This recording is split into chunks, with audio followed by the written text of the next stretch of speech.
Companies today are in the midst of a major transition across industries.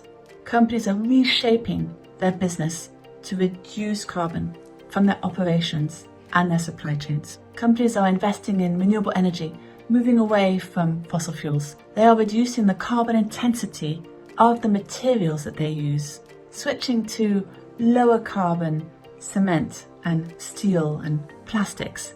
They are increasing the recycled content and redesigning products at their very core to use fewer raw materials. Companies are working with farmers to improve soil health, reduce fertilizer use, protect biodiversity, and keep that carbon in the ground, what's known as regenerative agriculture. At the same time, companies are also dealing with the physical impacts of a rapidly changing climate, rising temperatures, extreme weather events, water scarcity. All of these things are already affecting business and the people connected to business. In many parts of the world, workers are facing really extreme heat stress conditions, making outdoor and indoor work much more dangerous. Farmers are experiencing unpredictable growing seasons and crop failures. Communities around company operations are facing displacement and flooding impacts. These changes are reshaping how companies operate. And whenever business models shift, people are affected. The idea of a just transition is about recognizing that impact on people and ensuring that the transition to a low carbon economy and to a world reshaped by climate change happens in a way that is fair for the people affected. Companies advancing on a just transition are expected to have 6 core elements in place. Number 1, companies are expected to adopt and implement a net zero roadmap.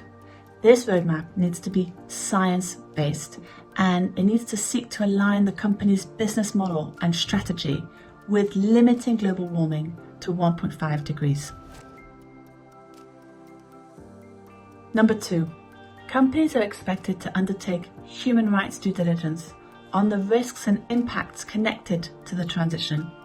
A number of the measures envisioned as part of a company's transition plan will create risks for people, such as workers or contractors or neighbouring communities and indigenous peoples, consumers. Companies are expected to proactively look to where those risks may be and take action to stop those impacts from happening, or to mitigate their severity, or to remediate those impacts if they've happened. This can concern the transition out. For example, moving away from carbon-intensive production may mean that workers in certain industries and regions will lose their jobs. A just transition doesn't mean keeping every job exactly the way it was, but it does mean supporting the workers through that change.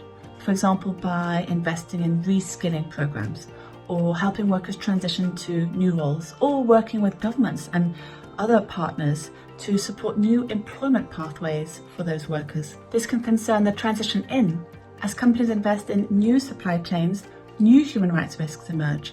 For example, renewable energy projects may entail displacement of local communities or indigenous peoples without proper consultation, compensation, or respect for their land rights. Plastics recycling may increase reliance on workers in waste collection and sorting who face unsafe working conditions and low pay. Mining for transition minerals can amplify mining risks for workers and neighbouring communities. It's not because a supplier is green that there are no human rights risks in that supplier. A just transition means identifying the risks to people early in those green supply chains and putting measures in place now to prevent those impacts from happening. Number 3, companies are expected to ensure that people are able to access the opportunities of the green transition. The green transition is expected to create millions of jobs globally in areas such as renewable energy, energy efficiency, sustainable agriculture, circular manufacturing. The question then is, who gets access to those opportunities? Who benefits from the new jobs and the new skills created by the transition? A just transition entails seeking to ensure that the opportunities from the transition reach the people who can be impacted the most severely by that transition. Number 4, companies are expected to design processes to ensure that people, those that can be impacted by this transition, are empowered and included in the planning, in the decision making. Workers, contractors, farmers, communities need to have a voice in shaping the changes that will affect their lives. This means, as a company, committing to meaningful dialogue, consultation, participation, freedom of association and collective bargaining, so that workers and their representatives and community members can help shape how the transition itself happens. In other words, those changes aren't imposed from above, but they are discussed, negotiated and shaped together with those who will be impacted by those changes. Number 5, companies are expected to consider the broader effects of climate change and environmental impacts on people in their operations and their value chain. This entails considering adaptation and how companies can support adaptation to protect workers and farmers' rights and others that are impacted as the climate conditions worsen. For example, companies will likely need to consider heat stress and what they can do to mitigate that. They'll need to strengthen workplace safety during extreme weather events.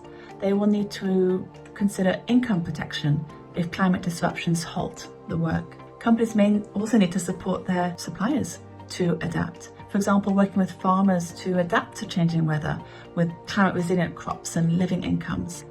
They may need to adjust their sourcing practices or invest in more resilient infrastructure, helping suppliers and communities cope with floods and droughts and storms.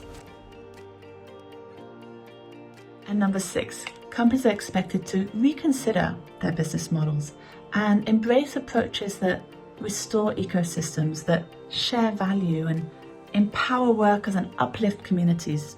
In a world of climate constraints, resource limits and growing inequality, companies can ask themselves whether the way that they are operating today is compatible with the sustainable future that we need to see, or whether there's more that they can do to share value with their stakeholders.